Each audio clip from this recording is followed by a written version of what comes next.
What's up, everyone? Welcome back to another review. And this time, we're going to be taking a look at the original X-Men movie from the year 2000. Now, when I first started my YouTube channel in 2016, one of the early reviews I did was that of every single X-Men movie. And looking back at them, I hate my original reviews of these movies, and I don't think I gave my thoughts. I don't think my thoughts were clear, and I don't think I gave these movies a fair shake, nor did I give them a better, a more meaningful analysis. So the whole purpose of wanting to go through the original Fox X-Men movies is kind of twofold.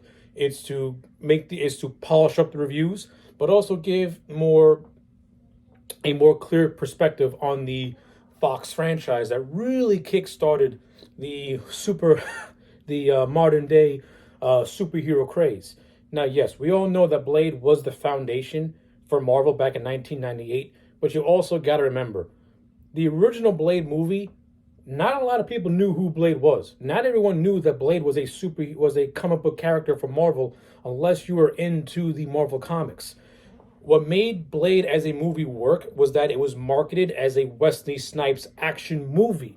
Because back in 1998, Wesley Snipes was a very popular name. So attaching his name to an action movie, you're going to make bank. That's why Blade made the money it did, was more because of Wesley Snipes, not because Blade was a Marvel character. Now, when you go back in a retro, go forward in time, we all know Blade's a Marvel character. Now we associate Blade with being the Marvel's first major success, which it was. But again, I'm going to hold on to the fact that it was more of a success because of who was in it, not because of what the character was or its association to comic book lore. But yeah, Blade was a success. That convinced Marvel to want to tap into their more A-listers. And what better to start off with than with the X-Men, which is one of Marvel's most iconic and one of the most iconic just superhero teams and just characters are the X-Men. And that this first movie, directed by Bryan Singer, is, when you watch it 22 years later, the first X-Men movie is still really, really good. And it really did a good job at laying the foundation for a potential franchise. Now, yes, when you watch it back now, does the original X-Men movie do have a lot of problems? Yes, it does. Does it lack an overall story? I think it does too, because the movie's plot line and the motivations of Magneto don't really become clear till you're at least 45, maybe till like you're at least about, I don't know, half hour, 45 minutes into the film, where we find out what Magneto wants to do. That's where the movie starts to have a plot, basically. But up to that point, it's just setting up the characters and just setting up the world. This is a world-building movie. The best description that I heard someone call the first X-Men movie, this is a pilot episode for better things to come. And as a pilot episode, the original X-Men works. The cast in this movie is awesome. Patrick Stewart. We all know Patrick Stewart as Professor X. He's played the character from this movie and those after it. There's no one that can play Professor X than Patrick Stewart. He fits the role like a glove. He's got the personality. He's got the authoritarian presence, but also that warm side and that mentor side. You know, Patrick Stewart is fantastic as Professor X. You got the great Ian McKellen who plays Magneto. What can you say about Ian McKellen as Magneto? He's fantastic in the role as Magneto. Aside from Michael Fassbender, I can't picture anyone else playing Magneto aside from Ian McKellen. And in this movie, the scenes with Stewart and McKellen are always a joy to watch.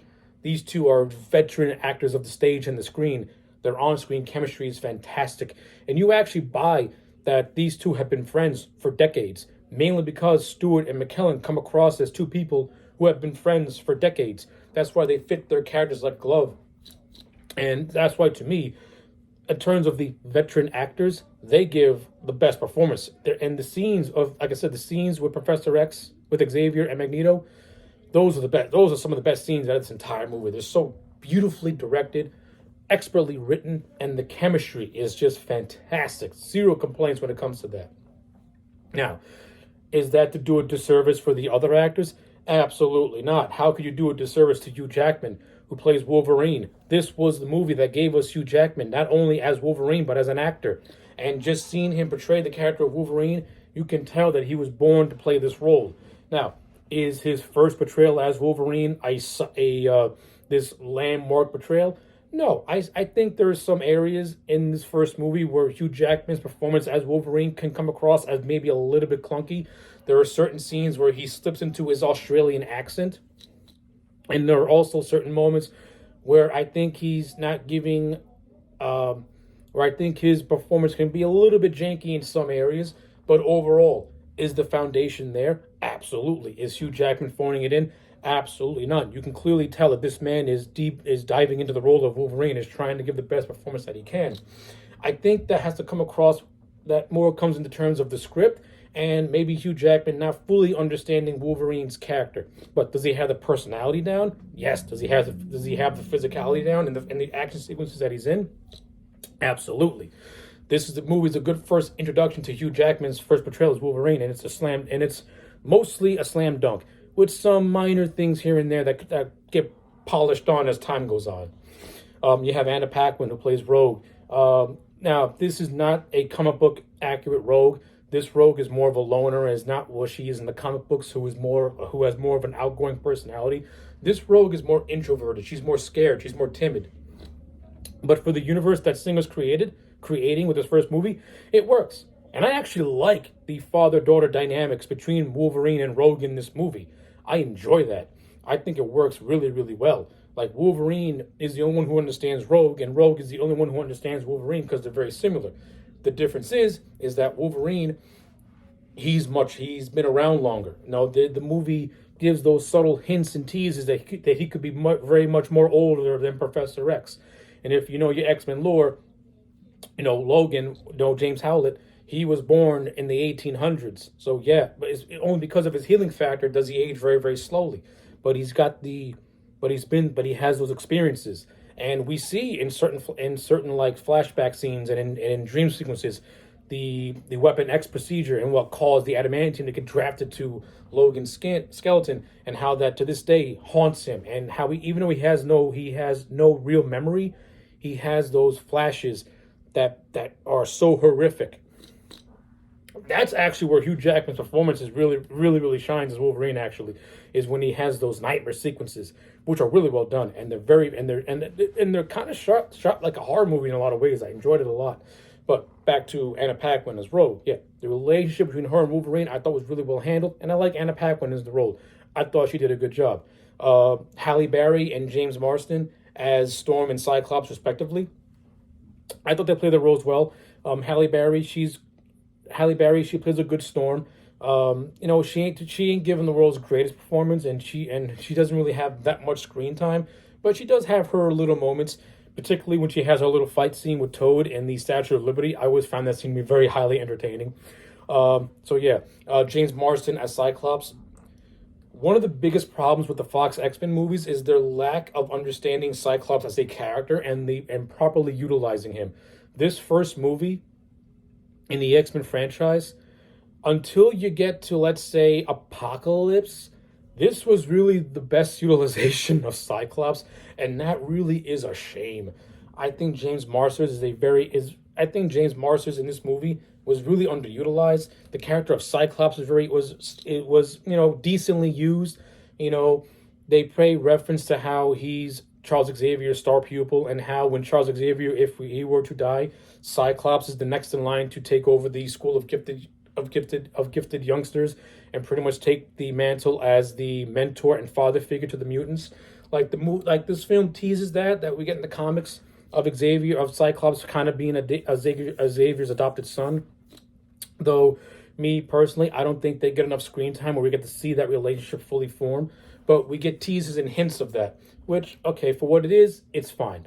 Famke Janssen, who plays Jean Grey, I thought she did a good job. This movie teases the love triangle that she has with Cyclops and Wolverine. That's fine for the most part. And she also has a couple of cool moments here and there. No complaints with that. You got Ray Park, who plays Toad. I think Ray Toad is enjoying his role as Toad. He has a lot of funny moments. Rebecca Romaine Stamos at the time, who played Mystique, she fits the role really, really well. She doesn't have a whole lot of dialogue, but she plays the physicality of Mystique really, really well. And the whole look of Mystique is straight out of the comics, and it looks fantastic. So I got no complaints with that whatsoever. Bruce Davison plays Senator Kelly, who is an important figure in the X-Men comic books. In this, he's pretty much the political adversary of the X-Men. He's more of the government. He's the government antagonist to Magneto's physical antagonist. And I thought, for the most part, Bruce Davison played the role of Senator Kelly really, really well. Especially the whole subplot where of Magneto wanted to turn Kelly into a mutant, which he eventually does, but he finds out that, since Kelly is a human, not a mutant, his molecules can't bond together with the mutant gene, and he ends up dying in the X-Men lab after he seeks help. But this event is what inspires Magneto to want to take his mutant-creating machine, put it on Ellis Island, and turn the world leaders into mutants.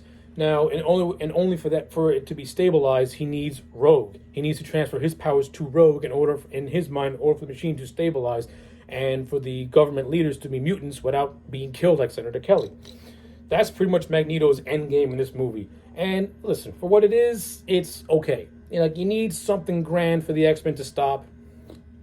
And for Magneto, given what he came from and what the message he's trying to convey, which is, he's seen families destroyed. He's seen his own family destroyed. He is a Holocaust survivor. He's a Jew who's also a mutant. And when you're a Jew and a mutant in 1945, you pretty much are walking around with a death sentence tattooed to your forehead. Which, before I continue on, the opening prologue of this movie is absolutely fantastic. It is so dark. It's so grim and depressing. And seeing a young Magneto be stripped away from his family and his powers manifesting is such a gripping and emotional scene, and immediately sets the tone for this movie. And I think Bryan Singer handled everything very, very well.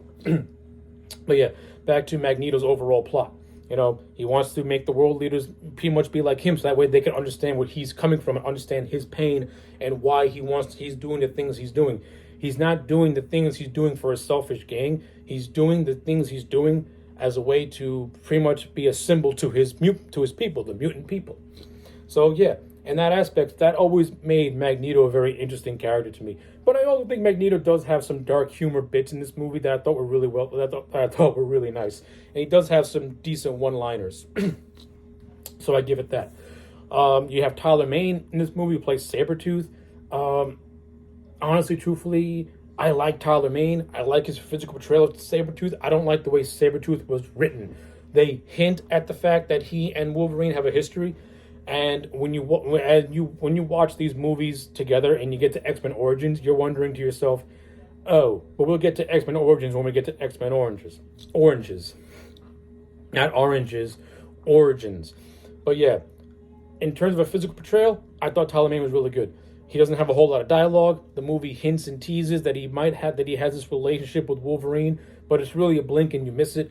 I think Sabretooth is one of the more underutilized characters in this movie, which is really a shame, because you can do so much with Sabretooth, especially when it comes to his rivalry with Wolverine. And if X-Men Origins did anything right, it was the relationship with Wolverine and Sabretooth. But yeah, you get all that stuff out of the way. The action sequences, for the most part, in this movie, I thought were fine. This movie is not really action heavy per se. The big set piece is the final battle at Ellis Island, and it's fine for the most part. But you also have these other things sprinkled all throughout, like Wolverine being attacked by Sabretooth in the Canadian snow is a nice little scene. You get the scene where Magneto kidnaps Rogue after stealing her from a train. That whole sequence is fantastic. I love it a lot. Like, this movie's got some very memorable moments, and they're really well done. Like, Bryan Singer, given what he's done in his personal life as a filmmaker, he really brought his A game to this first X-Men movie and really tried to make a legitimate good movie, which is what I think he did. Now, but is this movie the strongest out of the X-Men franchise? No, it's not. I think this is one of the weaker ones, but not because it's bad, but because it's trying to find its voice. It's trying to find its footing. For the most part, like I said, from a directorial standpoint, Bryan Singer did a fine job with it. What else is there to talk about with with this movie. There's so much to cover when it comes to this first X-Men movie. I have a history with this movie. I saw this movie in theaters when it first came out because I was a huge fan of the animated series. And when I found out they were making a live-action X-Men movie, I was there right away, and I enjoyed this movie as a child. I still like it now, given the problems. Well, like I said, this movie does set up a lot of cool things. Like, it sets up Pyro, it sets up Bobby Drake and his relationship with Rogue. This movie sets up those things, which gets expanded upon in X2 and X3. So I like it. Like I said, this movie is more of a foundation, is more about laying the foundation than it is about telling a thought-provoking story. But it does have the classic elements. You have the political struggle of the X-Men, where they're trying to fight with the United States government about regulation, and then wanting to and then not wanting to live in fear. All that stuff gets covered, and I think it gets covered in the best way possible. To be honest with you, so yeah, like, there's some other things you could talk about with the original X-Men movie, but those are really my overall basic. Those are just my overall basic thoughts when it comes to the 2000 X-Men movie. Overall, I like it. I enjoy it. Could have been better than what it was? I think so. Could have been worse? Absolutely. Does that take away from it? No. Which is why I'm going to give the first X-Men movie a solid 7 out of 10. This is a solid foundation movie for better things to come. Does it have problems? Yes. Are a lot of characters underutilized? Absolutely. Do they get fixed up in the prior sequels? Yes and no, depending on how you personally view it. But as a standalone movie, 7 out of 10. This is a good step for Marvel in terms of their takeover and for what was to come for their first big franchise. So yeah, 7 out of 10 for the original X-Men movie. Let me know your thoughts in the comment sections down below. Like the video and subscribe, and I'll check you back next time for more.